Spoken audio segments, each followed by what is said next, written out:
पाकिस्तान तहरीक इंसाफ के चेयरमैन इमरान खान अब से कुछ देर बाद खिताब करेंगे।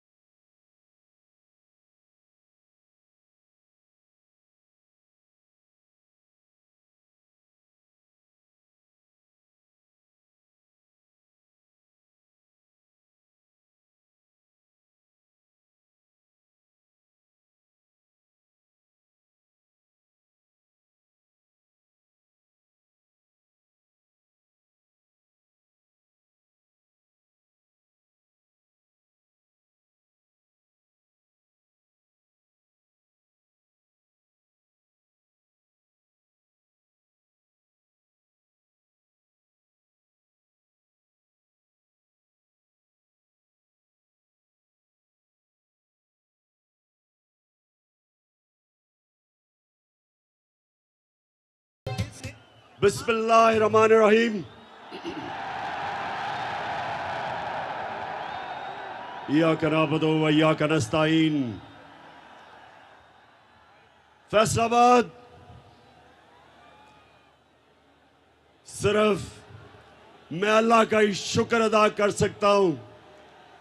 आपको देख के, आपके जुनून को, आपके जज्बे को देख के आपका शुक्रिया अदा करता हूं दिल से।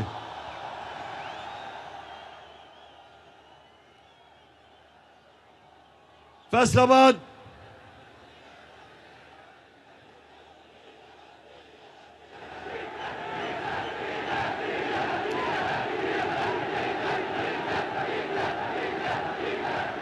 फैसलाबाद में तो डीजल की कमी नहीं। मैंने तो सुना किसानों के पास इस वक्त डीजल नहीं है। अच्छा, फैसलाबाद मैं जब यहां 2018 में जलसा किया था तो मुझे पता है कि यहां जो टेक्सटाइल इंडस्ट्री बंद हो रही थी, पावर लूम्स बंद पड़ी थी। टेक्सटाइल इंडस्ट्री जो पाकिस्तान की सबसे ताकतवर इंडस्ट्री, फैक्ट्रियां बंद करके हाउसिंग सोसाइटीज बनाई जा रही थी। तो मैं आज अल्लाह का शुक्र अदा करता हूं कि हमारे 3.5 साल में फैसलाबाद की टेक्सटाइल इंडस्ट्री ने सारे रिकॉर्ड तोड़ दिए।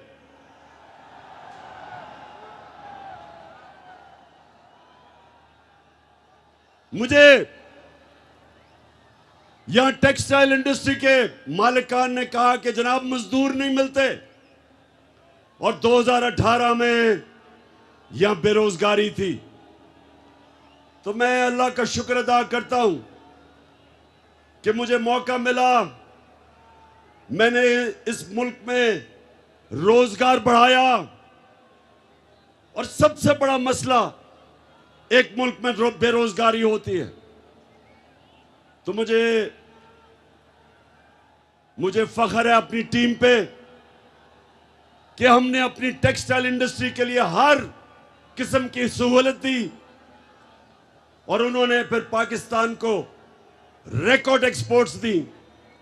हमारी आज पाकिस्तान की तारीख में सबसे ज्यादा एक्सपोर्ट्स है। और फैसलाबाद याद रखें, मुल्क की दौलत में कभी इजाफा नहीं होता जब तक उसकी एक्सपोर्ट्स नहीं बढ़ती। तो इसलिए फैसलाबाद पाकिस्तान के लिए एक अहम शहर है। फैसलाबाद की तरक्की का मतलब पाकिस्तान की तरक्की। फैसलाबाद की खुशहाली का मतलब पाकिस्तान की खुशहाली। वैसे मैं आज खास तौर पे अपनी बहनों को खिराज तहसीन पेश करता हूं। इतनी तादाद में मैंने कभी आपको नहीं देखा, और इससे मुझे आपको, नौजवानों, आपको भी खिराज तहसीन आपको भी पेश करता हूं। मैं एक नया, एक वो पाकिस्तान, मैं वो पाकिस्तान अपनी आंखों के सामने बनता देख रहा हूं, जो वो पाकिस्तान में जा रहा है जो इलामा इकबाल की ख्वाब थी और जो कायदे आजम की जद्दोजहद से बना था, एक आजाद पाकिस्तान। की आजादी के लिए मैं देख रहा हूं कि मेरी कौम मेरे साथ निकल रही है, और मुझे खुशी यह है कि सिर्फ इसके नौजवान ही नहीं निकल रहा है, बन रहा है, बल्कि हमारे बुजुर्ग, हमारी ख्वातीन और हमारे बच्चे भी।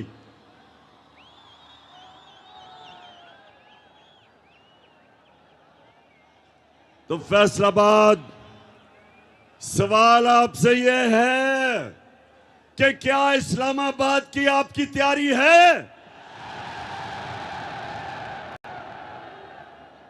आप तैयार हैं जब मैं आपको इस्लामाबाद की कॉल दूंगा? आप तैयार हैं?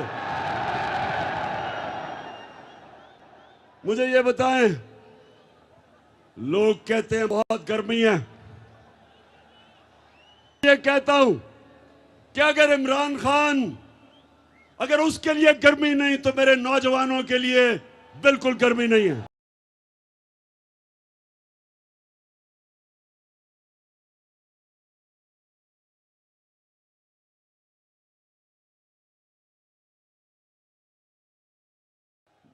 तो फैसलाबाद, मैं आज एक सवाल पूछ रहा हूं कि जब मुल्क की दौलत में इजाफा हो रहा था, एक्सपोर्ट्स बढ़ रही थी, तारीखी हम इस मुल्क में पैसा इकट्ठा कर रहे थे, टैक्स इकट्ठा कर रहे थे, किसानों को वो पैसा मिला है जो पाकिस्तान की तारीख में कभी किसानों को इतना पैसा नहीं मिला। उन्होंने अपनी पैदावार बढ़ाई। इस बार भी 4 फसलें रिकॉर्ड हुई, चावल, गन्ना, आलू और मकई रिकॉर्ड हुई। किसानों के पास पैसा आया, किसान खुश। इंडस्ट्री 11 सालों में सबसे तेजी से पाकिस्तान की इंडस्ट्री बढ़ रही थी। तो मैं ये सवाल पूछता हूं कि ये साजिश जो इस मुल्क के खिलाफ अमेरिका के अंदर तैयार हुई और यहां मीर जाफर और मीर सादिक ने साजिश करके हुकूमत को गिराया, मेरा सवाल यह है कि ये जो लोग साजिश अब ऊपर बैठे हैं, अब बताएं कि क्या आपसे मुल्क संभल रहा है? रुपया हर रोज गिर रहा है, स्टॉक मार्केट गिर रही है, महंगाई बढ़ रही है, और मैं वो टीवी चैनल्स और मीडिया हाउसेस से पूछता हूं कि क्यों नहीं अवाम के अंदर जाते और पूछते, लोगों के सामने माइक रखे और पूछे कि जनाब टमाटर कितने महंगे हुए, मुर्गी कितनी महंगी हुई। मुर्गी की कीमत दुगनी हो गई क्योंकि हमजा शबाज मुर्गी की कारोबार में है,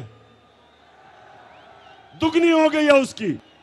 जरा जाए लोगों से पूछे लोगों से। और जब आप टीवी का कैमरा लेके जाएंगे लोगों के पास, तो आप लोगों से 2 चीजें सुनेंगे, 2 लफ्ज सुनेंगे। एक होगा गद्दार और दूसरा होगा चोर।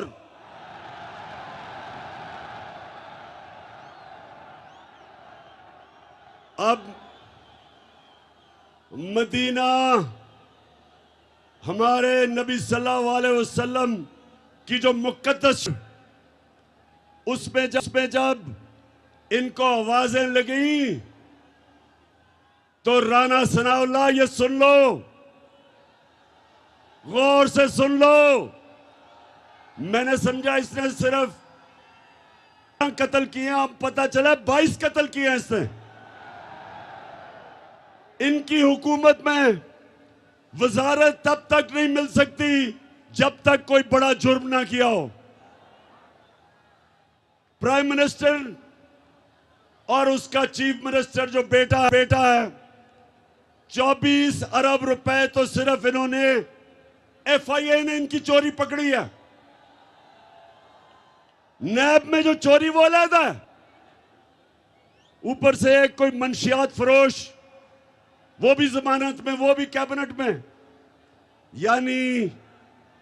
और सबसे बड़ा जो डाकू आसिफ जरदारी, वो गॉडफादर बन के बैठा है।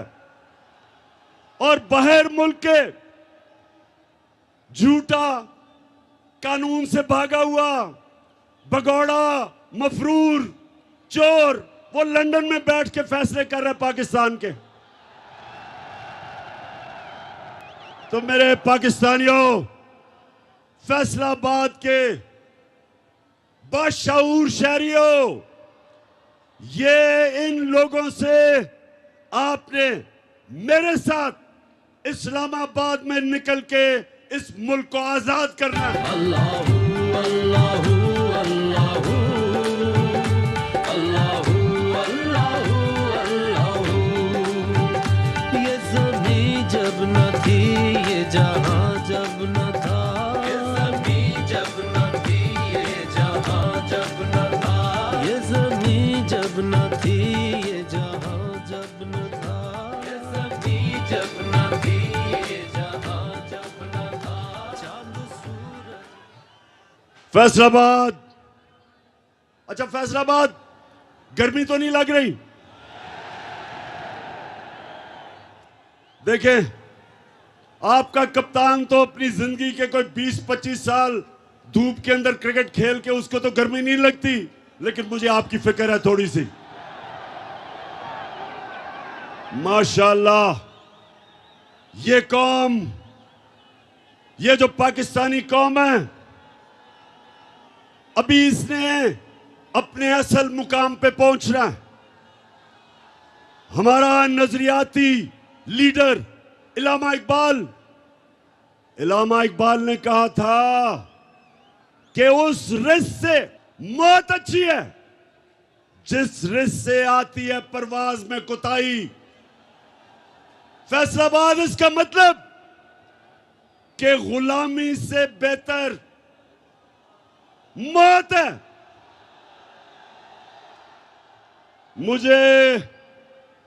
मुझे पता चला चंद दिन पहले कि बंद कब्रों में साजिश हो रही है कि देखें ये इमरान खान का हम क्या करें। हमने इसको 3.5 साल, हमने सारी मीडिया ने मिलके पूरी कोशिश की इसको खत्म करने की। सबसे मुश्किल पाकिस्तान की तारीख के माशी हालात दिए, उसमें से भी निकल गया। फिर 100 साल में एक दफा इतना बड़ा बुरहान आता है जो कोरोना का था। हिंदुस्तान में तबाही आ गई, 55 लाख लोग वहां मर गए कोरोना से, माइशत उनकी बैठ गई। उन्होंने सोचा कि इसमें से तो नहीं बचेगा। अल्लाह का करम है कि उससे भी हम निकल गए। बल्कि दुनिया तारीफ कर रही थी पाकिस्तान की कि वो मुल्क है जिसने सबसे बेहतरीन तरीके से कोरोना के अजाब से निकला, अपने लोगों को भी बचाया, अपनी माइशत को भी बचाया, अपनी इंडस्ट्री को भी बचाया, अपने मजदूरों को भी बचाया, अस्पतालों को भी। कहीं वो वक्त नहीं आया कि हमारे अस्पताल भर गए। और जब वहां से भी निकल गया, फिर माशियत भी ऊपर जाने लगी, इंडस्ट्री भी चल पड़ी, कुशन इंडस्ट्री भी चल पड़ी, किसानों के पास भी पैसा आ गया। तो फिर उन्होंने साजिश करके गवर्नमेंट गिराई और उन्होंने सोचा कि जब गवर्नमेंट गिराएंगे इसकी, तो पाकिस्तान में तो जब भी गवर्नमेंट जाती है लोग मिठाइयां बांटते हैं। जब भी गवर्नमेंट गई है पाकिस्तान में मिठाइयां बांटी जाती हैं। तो उन्होंने देखा कि बजाय लोग मिठाइयां बांटने के, लोग तो सड़कों पे आ गए हैं।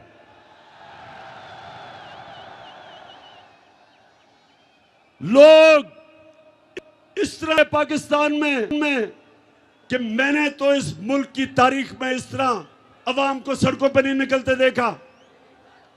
तो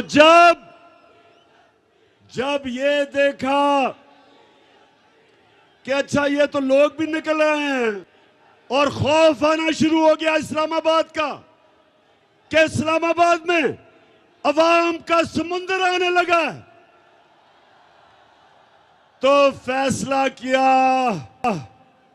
कि इस तरह तो बात नहीं बनेगी, इसको दुनिया से ही फारिग किया जाए। तो मैंने इसलिए फैसलाबाद के लोगों और मेरे पाकिस्तानी कौम जो देख रही है, मैंने इसलिए एक वीडियो रिकॉर्ड किया। उस वीडियो के ऊपर मैंने एक एक का नाम लिया है जो इस साजिश में मुलव्विस था, जो पिछली गर्मियों से साजिश हो रही थी। एक एक का मैंने नाम लिया है इस वीडियो में। और मैंने ये क्यों किया? क्योंकि मुझे पता है पाकिस्तान की तारीख, कभी भी इस मुल्क में ताकतवर मुजरिम को नहीं पकड़ा जाता। लियाकत अली खान के पीछे, कत्ल के पीछे कौन था? कभी नहीं कोई पकड़ा गया। जुल्फिकार अली भुट्टो का जो जुडिशियल मर्डर हुआ, किसी को सजा नहीं मिली। जियाउल हक का जहाज जो गिराया गया, किसी को नहीं पता चला। इसलिए मैंने फैसला किया कि सारी मेरी कौम को पता चलना चाहिए कि इस साजिश के पीछे कौन था। डॉक्टर अलवी, पाकिस्तान के प्रेसिडेंट ने पाकिस्तान के चीफ जस्टिस को खत लिखा। उसने वो मुरासला बताया जिधर अमरीकी डोनाल्ड लू ने पाकिस्तान के सफीर को वॉशिंगटन में बुला के धमकी दी कि अगर इमरान खान को तुम नहीं निकालोगे, अदम एतमाद को कामयाब नहीं करोगे इसके खिलाफ, तो पाकिस्तान को मुश्किलों का सामना करना पड़ेगा। धमकी दी उसने। सोचे 22 करोड़ का पाकिस्तान का मुंतखब प्राइम मिनिस्टर और एक हमारे एम्बेसडर को धमकी देता है कि अपने प्राइम मिनिस्टर को अगर तुम नहीं निकालोगे, जो साजिश थी अदम एतमाद की, तो पाकिस्तान को मुश्किलों का सामना करना पड़ेगा। और फिर कहता है कि अगर ये साजिश कामयाब हो गई, यानी एतमाद कामयाब हो गया, तो हम सब कुछ माफ कर देंगे। हम सब कुछ माफ कर देंगे। अमरीकी और डोनाल्ड लू, तुम हो कौन हमें माफ करने वाले?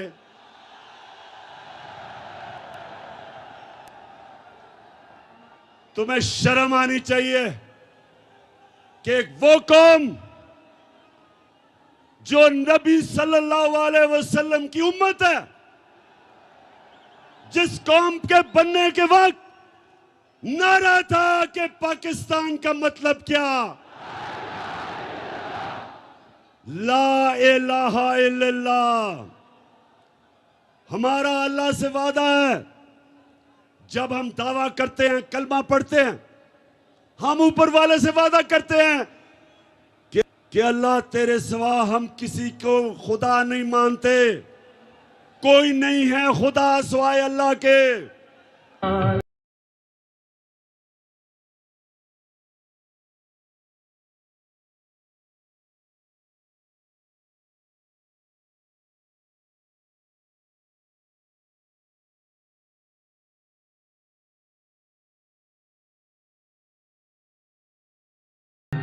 हम फैसलाबाद, फिर से सुन लो, फिर से गौर से सुन लो। हम हैं मोहम्मद मुस्तफा, हमारा नबी सल्लल्लाहु अलैहि वसल्लम, हम उनकी उम्मत हैं। हमारे अजीम लीडर ने हमें आज से 1500 साल पहले बता दिया था कि मुसलमान किसी के सामने नहीं झुकता।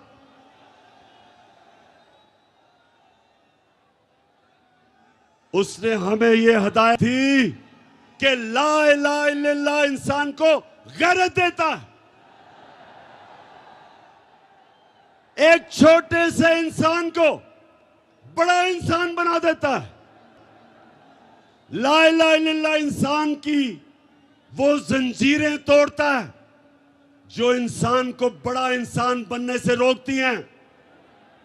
खौफ की जंजीरें तोड़ती हैं। पैसे की पूजा करने वाली जो बुत है उसको तोड़ता है।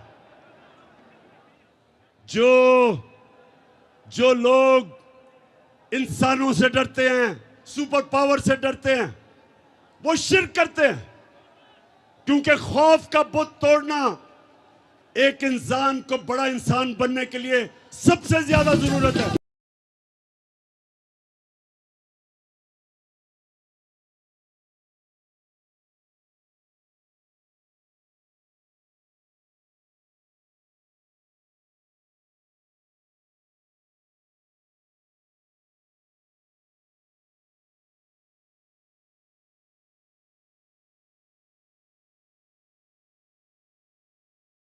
तो ना सिर्फ बाहर की साजिश और अंदर के मीर जाफर और मीर सादिक की वजह से चोरों की हुकूमत हमारे ऊपर मुसल्लत की गई। फैसलाबाद, क्या इन डाकुओं की हुकूमत को आप तस्लीम करते हो? इंपोर्टेड हुकूमत को हम किसी सूरत ना तस्लीम कर सकते हैं, ना करेंगे। और इन लोगों को हमारे पर मुसल्लत किया, ये हमारी 22 करोड़ लोगों की सबसे बड़ी तौहीन है कि इधर सारे आबाद में अजीम लोगों का शहर, बाशऊर लोगों का शहर, उधर अगर लीडर सारे शहर में राणा सनाउल्लाह मिला है, ये कितनी बड़ी तौहीन है फैसलाबाद के लिए। वो सिर्फ कातिल ही नहीं, वो शक्ल से भी कातिल लगता है। तो हमारी तौहीन देखे, बाप बेटा दोनों अंडर ट्रायल, केस चल रहा है एफआईए में केस चल रहा है। फैसलाबाद, जरा गौर से सुने जरा। मुझे दुनिया में एक मुल्क की मिसाल दे दें, एक मुल्क की मिसाल दें जिधर मुल्क का प्राइम मिनिस्टर और सबसे बड़े सूबे का चीफ मिनिस्टर अंडर ट्रायल हो, 14 अरब रुपए का एफआईए में केस हो, 8 अरब रुपए का नैब में केस हो, और उनको मुल्क के ऊपर मुसल्लत कर दें। एक दुनिया में मुझे मिसाल दे दें इसकी। ये 22 करोड़ पाकिस्तानियों की तौहीन है, ये हमारी तौहीन है। ये हमारी तौहीन ही नहीं, अगर ये हम तस्लीम कर लें, ये हमारी बर्बादी है। आते साथ ही उसने क्या किया?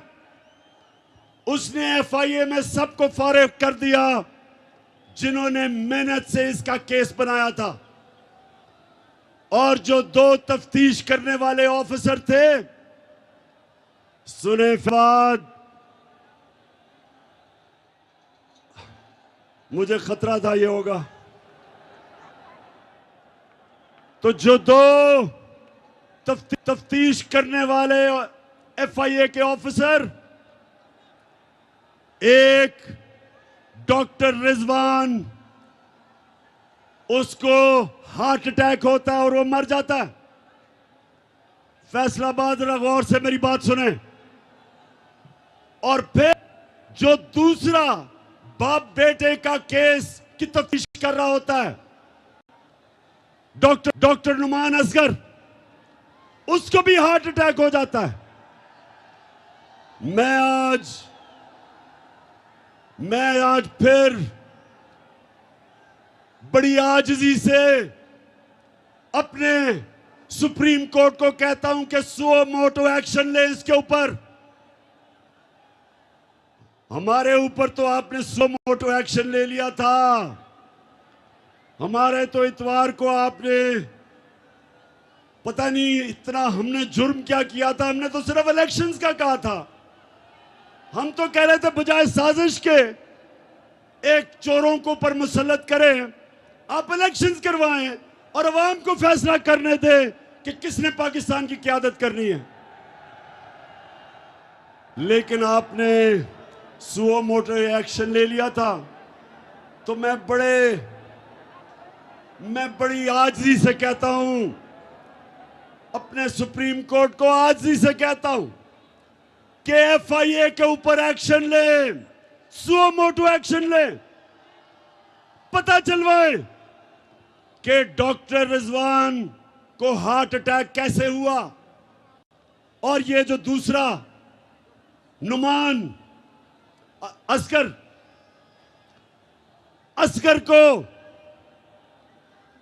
को हार्ट अटैक कैसे हुआ। मैं आपके सामने इंशाल्लाह वो जहर का बताऊंगा जो अगर खाने में डाल दें तो इंसान को हार्ट अटैक होता है। ये भी आपके सामने लेके आऊंगा। लेकिन मैं चाहता हूं कि हमारा सुप्रीम कोर्ट इसके ऊपर एक्शन ले। कोई इसकी मिसाल है कि जो केस जिन्होंने अरबों रुपए का करना था उन्हीं के ऊपर लाके उन लोगों को बैठा दें जिनके ऊपर केस है। और मैं फिर से कहता हूं कि अगर इसकी इजाजत दी पाकिस्तान में तो पाकिस्तान के जेलों को खोल दो। ये जो गरीब लोग जेलों में भरे हुए इनको निकाल दो। इनकी तो छोटी छोटी चोरियां हैं। किसी ने भैंस चोरी की, किसी ने मोटरसाइकिल, घर में फाका है, बेरोजगार है, इनको निकालें जेलों से। अगर इतने बड़े बड़े डाकुओं को आपने नहीं पकड़ना,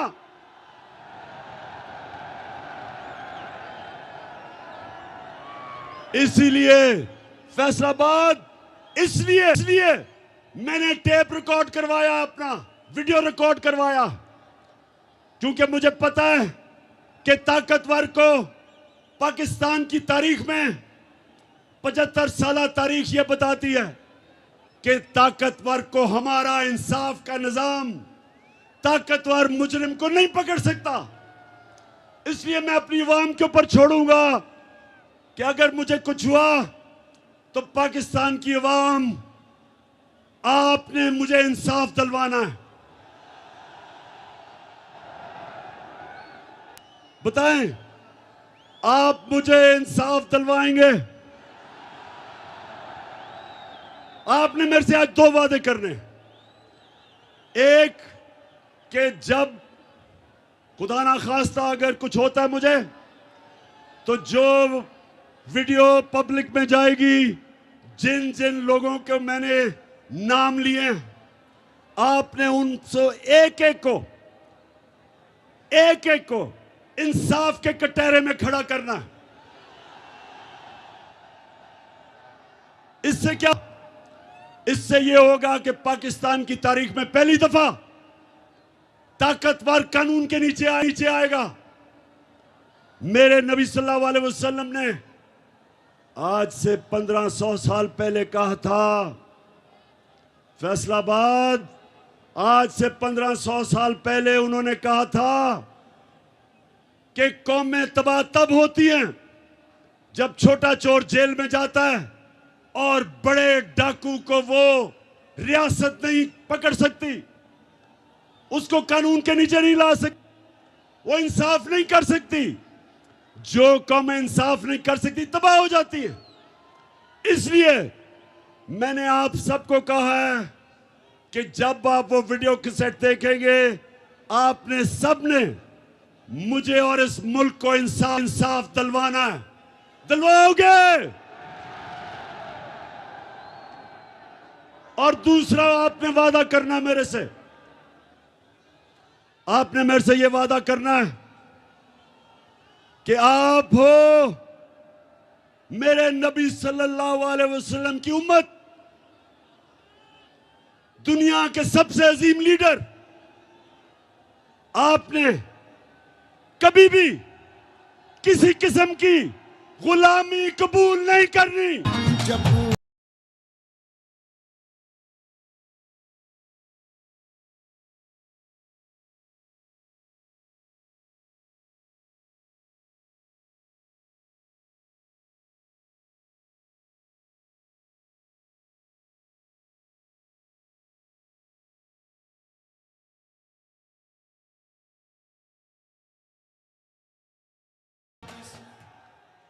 तो मेरे पाकिस्तानियों, मेरे गयूर दिलेर पाकिस्तानियों, कभी एक और वादा करना है, आपने कभी किसी उस पार्टी को वोट नहीं देनी जिनके लीडरों का पैसा मुल्क से बाहर पड़ा हो।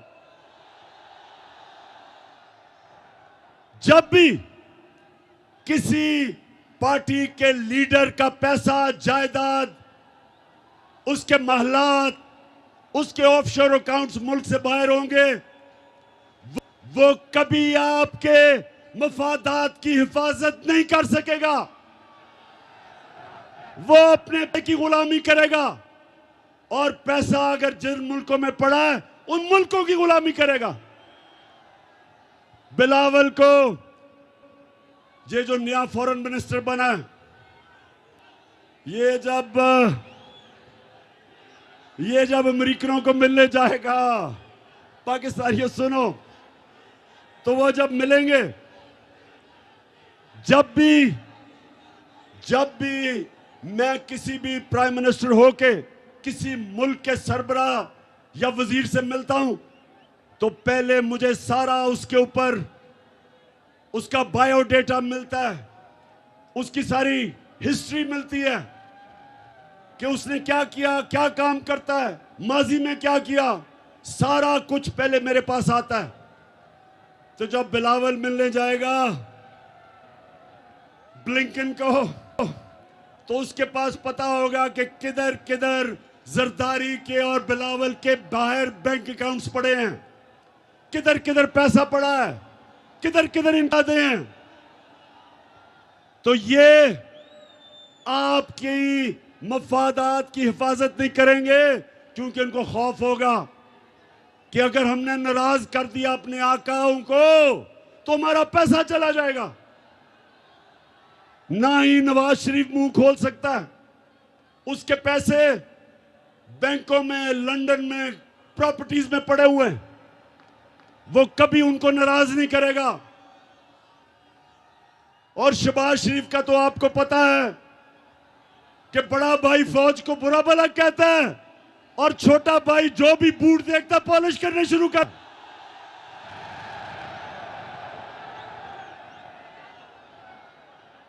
वो ये भी नहीं देखता कि बूट किसके हैं, बस बूट देख के पॉलिश शुरू कर देता है। तो ये हैं जो हमारे मुल्क पे मसलत किए हैं। अब इन्होंने मुल्क को तो तबाही की तरफ लेके जा रहे हैं, महंगाई बढ़ रही है, रुपया गिर रहा है, फॉरेन एक्सचेंज रिजर्व्स गिर रहे हैं। अब ये जाएंगे अमेरिका के पास और सियाल फैसलाबाद सुन लो, अमेरिका के पास जाके कहेंगे कि खुदा के वास्ते हमें बचा लो, कहेंगे कि हमें खुदा के वास्ते पैसे दे दो, नहीं तो इमरान खान वापस आ जाएगा। मेरे से डराएंगे उनको कि खुदा के वास्ते हमारी मदद करो, हमारा दिवालिया निकल गया। तो जब अमेरिकन अगर इनकी मदद करेंगे तो फैसलाबाद सुन लो मेरी बात, कभी भी अमेरिकी मदद नहीं करेंगे जब तक वो इनके गले में जंजीर पूरी तरह टाइट करके नहीं डालेंगे। वो उनको कहेंगे कि पहले तो हिंदुस्तान के साथ दोस्ती नहीं, गुलामी करो, कश्मीर को भूल जाओ, फलस्तीनियों के लिए मुंह ना खोलो, जो मर्जी इस्राइल करे फलस्तीनियों से चुप करो। अगर रूस 30% कम पे तेल दे रहा है तो आपने नहीं लेना, क्योंकि आप हमारे गुलाम हैं। अगर आपने 30 लाख टन आपको जरूरत है, आप रूस से नहीं ले सकते। अगर आपने पाकिस्तान को अगर ईरान से सस्ती गैस मिलेगी, वो कहेंगे हमने आपको इजाजत नहीं दी। इसको कहते हैं गुलामी। हिंदुस्तान हमारे साथ ही आजाद हुआ था, आज रूस से तेल भी सस्ता खरीद रहा है, आज रूस से हथियार भी खरीद रहा है, अमेरिका का स्ट्रेटेजिक अलायंस में भी है। लेकिन अमेरिका कुछ नहीं कहता हिंदुस्तान को, क्योंकि वह आजाद है। हिंदुस्तान ईरान से गैस भी खरीद रहा है, तेल भी लेता है, लेकिन हिंदुस्तान को वो कुछ नहीं कहते। हमें उन्होंने जो गुलाम बनाया हुआ है, फतह किए बगैर होते हैं। तो इसलिए मेरे पाकिस्तानियों, ये आपने मेरे साथ इस्लामाबाद इसलिए निकलना है कि हमने अमेरिका के गुलामों को कभी कबूल नहीं करना।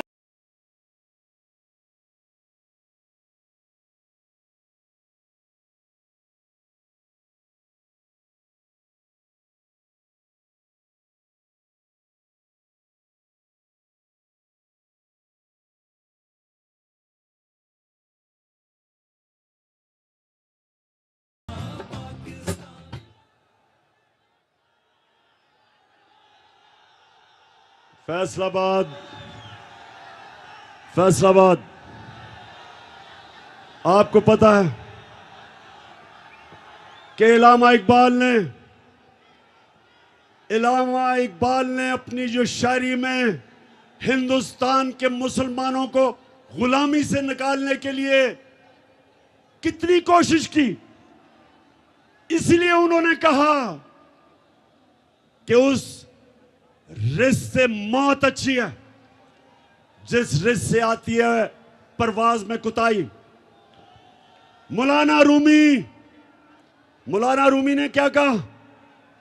उन्होंने कहा कि जब अल्लाह ने आपको पर दिए, आप अल्लाह की सबसे अजीम मखलूक है, अशरफुल मखलूक, तो जब आपको अल्लाह ने पर दिए, क्यों जमीन पे चूंटियों की तरह रेंग रहे हो? क्योंकि गुलाम की कोई परवाज नहीं होती, गुलाम जमीन पे होता है। इकबाल का शाहीन अपनी जंजीरें तोड़ के ऊपर जाता है। हमें अपनी परवाज के लिए हकीकी आजादी चाहिए। हमें ला इलाहा इल्लल्लाह को अपने दिलों में डालना है। हमें फैसलाबाद के गयूर लोगों, हमें इन गुलामों से आजादी लेनी है। और मैं आपको यकीन दिलाता हूं कि हम एक कौम बनने जा रहे हैं। सारी कौम इकट्ठी हो गई है इन चोरों के खिलाफ, इन गुलामों के खिलाफ। ये कौम कुछ भी कर सकती है। ये पैसे इकट्ठे करके कर्जे अपने वापस कर सकती है। तब्दीली आ नहीं रही, तब्दीली आ नहीं रही। अब कोई हिम्मत ना हारो, तब्दीली आ गई है यारो। चाहे मुश्किलें हजारों, तब्दीली। जब एक कौम बन जाती है जो हमारे नबी सल्लल्लाहु अलैहि वसल्लम ने मदीना में हमारे लिए मिसाल दी, इसलिए अल्लाह ने कहा कि अपने नबी के कदमों पे, सुन्नत पे चलो। और मेरे पाकिस्तानियों, मैंने अपने 3.5 साल में जो मुझे सबसे ज्यादा फख्र है कि मैंने जो मेरे नबी सल्लल्लाहु अलैहि वसल्लम की शान में गुस्ताखी करते थे, मैंने यूनाइटेड नेशंस में उठाया, ओआईसी में उठाया, और मैं और हमारी जमात और मेरी गवर्नमेंट मुसलमानों की तारीख में, यूनाइटेड नेशंस की तारीख में वो पहली गवर्नमेंट है जिसने 15 मार्च को एंटी इस्लामोफोबिया का दिन बनाया यूनाइटेड नेशंस ने। मतलब क्या कि अब यूनाइटेड नेशंस ने यह फैसला किया है कि आजादी राय के आड़ लेके आप हमारे नबी सल्लल्लाहु अलैहि वसल्लम की शान में गुस्ताखी नहीं कर सकते। मुझे फख्र है कि मेरी हुकूमत थी, पहली हुकूमत थी वाहिद और मुसलमान हुकूमत, जिसने यूनाइटेड नेशंस में जो हमारे बार बार हमारे नबी सल्लल्लाहु अलैहि वसल्लम के शान में जब गुस्ताखी की जाती थी, तो यह पहली दफा हुआ है कि एक इंटरनेशनल बॉडी ने फैसला किया है कि आप आजादी राय और या फ्रीडम ऑफ स्पीच के नाम पे ये नहीं कर सकते। तो मैं इसलिए आज आप सबके सामने फख्र कर रहा हूं कि हमारे नबी सल्लल्लाहु अलैहि वसल्लम ने उनकी जो सुन्नत है वो है हमारा जिंदगी का रास्ता, वो है हमारा रोड मैप। और उन्होंने हमें मदीना की रियासत में यह बताया कि अगर कौम ने ऊपर जाना है, अगर उसने एक अजीम कौम बनना है, तो उसको ला इलाहा इल्लल्लाह हकीकी तौर पे अपने दिल में लाना पड़ेगा, जंजीरें तोड़नी पड़ेंगी।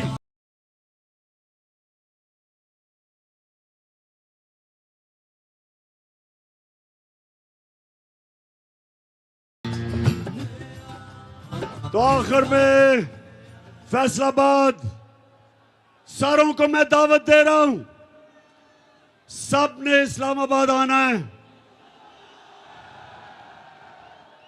20 को मैं इंशाअल्लाह आपको तारीख बताऊंगा, वो इसी महीने मई के अंदर तारीख है। दिन कौन सा मैं आपको बताऊंगा, तैयारी अभी से शुरू कर दें।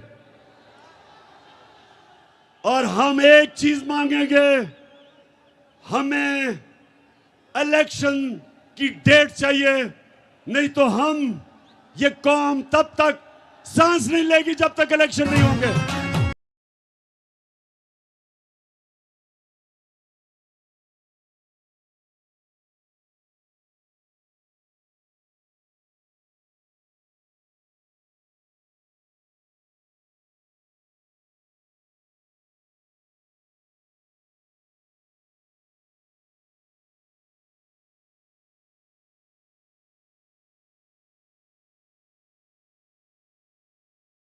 पहले तो ज्यादा से ज्यादा लोगों को इस्लामाबाद आना चाहिए, लेकिन जो नहीं आ सकते उनको फैसलाबाद में निकलना चाहिए।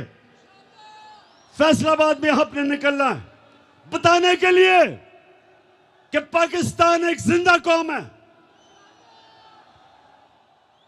और मैं आज यहां अपनी सारी अकलियतों को, अपनी मुस्लिम बरादरी को, अपने सिख बरादरी को, अपने जितने भी हमारे हिंदू हम हैं, उस रब की, हम उस रब को मानते हैं जो है रब्बुल आलमीन, सब इंसानों का रब। और हमारा नबी सल्लल्लाहु अलैहि वसल्लम रहमतुल आलमीन है, सब इंसानों के लिए रहमत लेके आए। पाकिस्तान सबका है और मैं सबको दावत दे रहा हूं निकलने के लिए। फैमिलीज को, खास तौर पे ख्वातीन, आपने मेरे साथ निकलना है इंशाल्लाह। इस्लामाबाद मैं आज अपनी सारी फैसलाबाद टीम को इस शानदार जलसे की मुबारक देता हूं। मैं सारे अपने एमएनएस, अपने एमपीज, और मैं ये भी कहूंगा कि फैसलाबाद, वैसे लोटे भी सबसे ज्यादा फैसलाबाद से निकले हैं।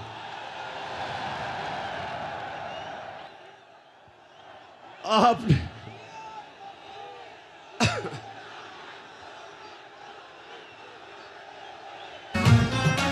धरती से फसली बटेरों को भगाएंगे। अच्छा फैसलाबाद, आखिरी आपने मेरे से आखिरी वादा करना है कि किसी भी, अगर कोई भी लोटा फैसलाबाद से जीत गया, मैं फैसलाबाद नहीं आऊंगा उसके बाद। पाकिस्तान जिंदाबाद।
तहरीक इंसाफ का जलसा फैसलाबाद में चेयरमैन पीटीआई इमरान खान ने अपने खिताब में कहा कि आइंदा अगर फैसलाबाद से कोई लोटा जीता तो मैं कभी फैसलाबाद नहीं आऊँगा। साबिक़ वज़ीर आज़म इमरान खान ने कहा ग़ुलामी से बेहतर मौत है। कुछ दिन पहले मालूम हुआ कि बंद कमरों में साजिश हो रही है।